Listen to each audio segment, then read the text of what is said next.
নমস্কাৰ, মই মৌজিদ। বন্ধুসকল, পলকতে চাওক আজি 9টা গুৰুত্বপূৰ্ণ খবৰ। প্ৰথমটো খবৰ, মুছলমানসকল দেশৰ ভাৰতীয় নহয়, তেওঁলোক ভাৰতৰে মূল নাগৰিক। মুছলমানক লৈ এই মন্তব্য জ্যেষ্ঠ RSS নেতা ইন্দ্ৰেশ কুমাৰৰ। মুছলমানসকল দেশৰ ভাৰতীয় নহয়, তেওঁলোক ভাৰতৰে মূল নাগৰিক। RSS নেতা ইন্দ্ৰেশ কুমাৰৰ এই বিস্ফোৰক মন্তব্য। তেওঁ লগতে কয় যে ভাৰতীয় ভূমিৰ প্ৰকৃত অংশীদাৰ মুছলমান লোকসকল। দেশ বিভাজনত ভাৰতক বাছি লৈছিল তেওঁলোকে। তেওঁলোক কালিও ভাৰতীয় আছিল, আজিও ভাৰতীয় আৰু ভৱিষ্যতেও ভাৰতীয় থাকিব। দেশৰ সৈতে তেওঁলোকৰ সম্পৰ্ক প্ৰেমৰ। আৰু UCCক লৈ শংকিত নহ'ব মুছলমানসকল। বিভাজনকাৰী ৰাজনীতিৰ পৰা আঁতৰত থাকক চৰকাৰ। ধৰ্মৰ নামত ৰাজনীতি বন্ধ কৰক বুলি চৰকাৰক কটাক্ষ জ্যেষ্ঠ RSS নেতাগৰাকীৰ। শিক্ষা আৰু একতাত গুৰুত্ব দিয়াৰ আহ্বান RSS নেতা ইন্দ্ৰেশ কুমাৰৰ। পৰৱৰ্তী খবৰ, ইৰাণত 7 দিনীয়াকৈ আৰম্ভ হৈছে আয়াতুল্লাহ আলী খামেইনিৰ অন্তিম যাত্ৰা। আৰু আয়াতুল্লাহ আলী খামেইনিৰ অন্তিম যাত্ৰা আৰম্ভ হোৱাৰ লগে লগে ইৰাণৰ নতুন সুপ্ৰিম লিডাৰ মুস্তাফা খামেইনিক হত্যাৰ চক্ৰান্ত ইজৰাইলৰ। আৰু এই সন্দৰ্ভত এলাৰ্ট মুডত ইৰাণ চৰকাৰ। আয়াতুল্লাহ আলী খামেইনিৰ অন্তিম যাত্ৰা আৰম্ভ হোৱাৰ লগে লগে মুস্তাফা খামেইনিক হত্যাৰ চক্ৰবিহু ইজৰাইলৰ। মুস্তাফা খামেইনিক হত্যাৰ মুকলি হুংকাৰ ইজৰাইলৰ। মাৰ্ক ফৰ ডেড টাৰ্গেট ইজৰাইলৰ। শেষকৃত্য অনুষ্ঠানক লক্ষ্য কৰি আক্ৰমণৰ আশংকা। আৰু এতিয়া নিৰাপত্তাৰ খাতিৰত আয়াতুল্লাহ আলী খামেইনিৰ জানাজাত নাথাকিব মুস্তাফা খামেইনি। গোপন স্থানৰ পৰাই বৰ্তমান দেশ চলাই আছে ইৰাণৰ নতুন সুপ্ৰিম লিডাৰ মুস্তাফা খামেইনিয়ে। আৰু বৰ্তমান অৰ্থাৎ শেষকৃত্য অনুষ্ঠানত আমেৰিকা আৰু ইজৰাইলৰ নিৰীক্ষণ অব্যাহত থকাৰ অভিযোগ ইৰাণৰ। ইৰাণৰ বৈদেশিক মন্ত্ৰীৰ এই সন্দৰ্ভত কাৰা সকিয়নি যে এই শেষকৃত্য অনুষ্ঠানৰ সময়ত আক্ৰমণ হ'লে তাৎক্ষণিক আৰু কঠোৰ জবাব দিয়া হ'ব আমেৰিকা আৰু ইজৰাইলক। আৰু ইয়াৰ পিছতে মধ্যপ্ৰাচ্যত পুনৰ বৃদ্ধি পাইছে যুদ্ধৰ আশংকা। উল্লেখযোগ্য যে 7 দিনীয়াকৈ চৰকাৰী শেষকৃত্য অনুষ্ঠান আৰম্ভ হৈছে ইৰাণত। বিশ্বৰ 100খন দেশৰ প্ৰতিনিধিৰ উপস্থিতিত 7 দিনীয়াকৈ ইৰাণৰ প্ৰাক্তন সুপ্ৰিম লিডাৰ আয়াতুল্লাহ আলী খামেইনিৰ শেষকৃত্য অনুষ্ঠান আৰম্ভ হৈছে। আৰু বৰ্তমান সমগ্ৰ বিশ্বৰ দৃষ্টি নিবদ্ধ হৈ আছে ইৰাণৰ ওপৰত। পৰৱৰ্তী খবৰ, অহা 6 জুলাইৰ পৰা আৰম্ভ হ'ব অসম বিধানসভাৰ বাজেট অধিৱেশন। আৰু অধিৱেশনৰ পূৰ্বে নতুন বিধায়কক দিয়া হ'ব বিশেষ প্ৰশিক্ষণ। 47 গৰাকী নতুন বিধায়কক দিয়া হ'ব প্ৰশিক্ষণ। বিধানসভাৰ গোপীনাথ বৰদলৈ প্ৰেক্ষাগৃহত এই প্ৰশিক্ষণ শিবিৰ অনুষ্ঠিত হ'ব। পুৱা 10 বজাৰ পৰা আৰম্ভ হ'ব এই প্ৰশিক্ষণ শিবিৰ। বিধানসভাৰ কাৰ্যপ্ৰণালী আৰু বিধায়ক সন্দৰ্ভত দিয়া হ'ব প্ৰশিক্ষণ। আৰু এই প্ৰশিক্ষণ শিবিৰত উপস্থিত থাকিব অসম বিধানসভাৰ প্ৰাক্তন অধ্যক্ষ হিতেন্দ্ৰনাথ গোস্বামী। দৰ্শকসকল, আৰু বহুতো গুৰুত্বপূৰ্ণ খবৰ আছে। তাৰ আগতে আপোনাক জনাওঁ যে যদি আপুনি এতিয়ালৈকে এইটো ভিডিঅ'ত লাইক কৰা নাই তেন্তে এতিয়াই ভিডিঅ'টোত লাইক কৰি দিয়ক। আৰু এনেকুৱা ধৰণৰ ভিডিঅ'সমূহ নিতৌ চাবলৈ চেনেলটো ছাবস্ক্ৰাইব কৰি কাষত থকা বেল আইকনটো প্ৰেছ কৰি ৰাখক। পৰৱৰ্তী খবৰ, E20 পেট্ৰলে গাড়ী বা বাইকৰ মাইলেজ হ্ৰাস কৰাৰ কথা স্বীকাৰ কৰিলে কেন্দ্ৰীয় পেট্ৰলিয়াম মন্ত্ৰী হৰদীপ সিং পুৰীয়ে। ইথানল মিহলি পেট্ৰলক লৈ কেন্দ্ৰীয় পেট্ৰলিয়াম মন্ত্ৰীৰ ডাঙৰ মন্তব্য। E20 পেট্ৰলে হ্ৰাস কৰে নেকি গাড়ী বা বাইকৰ মাইলেজ? এই সন্দৰ্ভত ইথানল মিহলি পেট্ৰলক লৈ কেন্দ্ৰীয় পেট্ৰলিয়াম মন্ত্ৰীৰ ডাঙৰ মন্তব্য। মাইলেজ অলপ কমিব পাৰে, কিন্তু এয়া বিভিন্ন কাৰণত হ'ব পাৰে। এই মন্তব্য কেন্দ্ৰীয় পেট্ৰলিয়াম মন্ত্ৰীৰ। লগতে কয় যে আমি SIAM আৰু ARAIৰ সৈতে আলোচনা কৰি E20 ব্যৱস্থা কৰিছোঁ। এই ক্ষেত্ৰত যান বাহনৰ বীমা কোম্পানীৰো কোনো সমস্যা নাই। আমি বৰ্তমান মাত্ৰ 20% ইথানলহে মিশ্ৰণ কৰিছোঁ। 20%ৰ পৰা 25% কৰিলে সকলো পৰীক্ষা কৰিহে সিদ্ধান্ত লোৱা হ'ব। দেশজুৰি E20 পেট্ৰলক লৈ বিতৰ্ক অব্যাহত থকাৰ মাজতে E20 পেট্ৰলক লৈ এই মন্তব্য কৰিছে কেন্দ্ৰীয় পেট্ৰলিয়াম মন্ত্ৰী হৰদীপ সিং পুৰীয়ে। পৰৱৰ্তী খবৰ, গুৱাহাটীত পুনৰ গ্ৰীণ বাছৰ উদ্ভণ্ডালি। এইবাৰ গুৱাহাটীৰ ফাঁচী বজাৰত গ্ৰীণ বাছৰ খুন্দাত থিতাতে মৃত্যু স্কুটি আৰোহীৰ। উত্তেজিত ৰাইজে খেদি খেদি ধৰিলে এই বাছখন।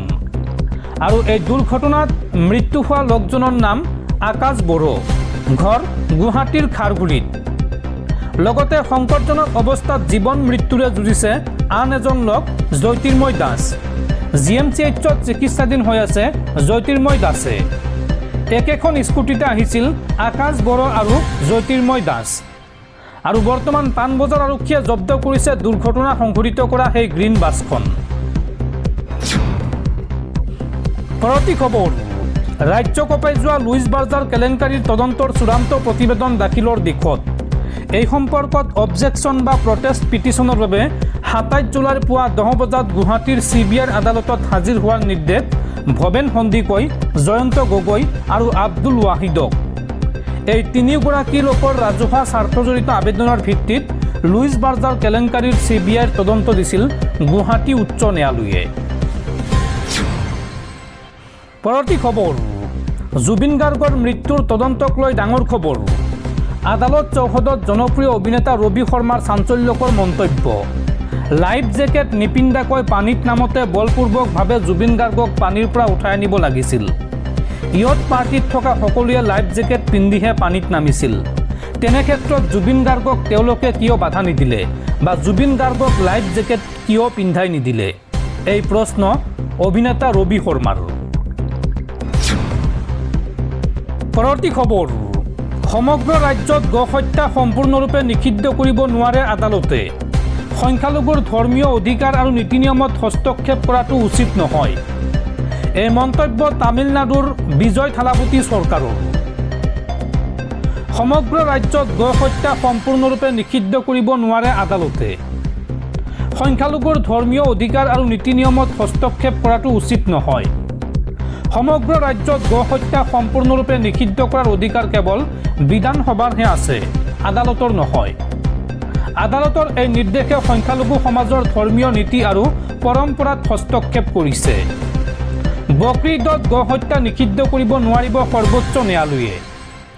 এজন ব্যক্তিয়ে দাখিল কৰা PIL ন্যায়ালয়ে অতিক্ৰম কৰাৰ অভিযোগ।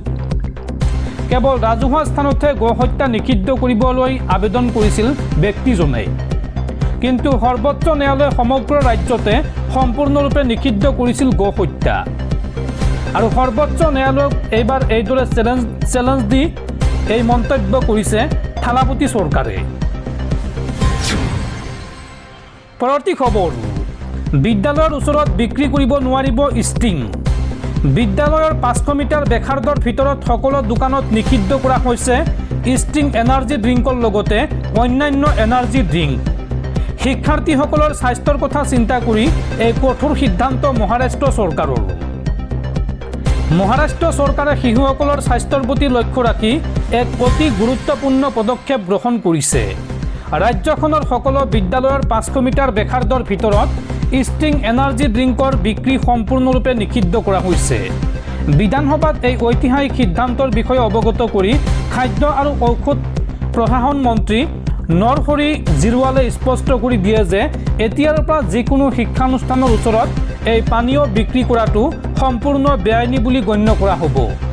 মন্ত্ৰীগৰাকীয়ে জনায় যে ষ্টিং ড্ৰিংকত কেফেইনৰ মাত্ৰা নিৰ্ধাৰিত মানতকৈ বহুত বেছি পোৱা গৈছে, যিটো বাঢ়ি অহা শিশুসকলৰ স্বাস্থ্যৰ বাবে অতি ক্ষতিকাৰক।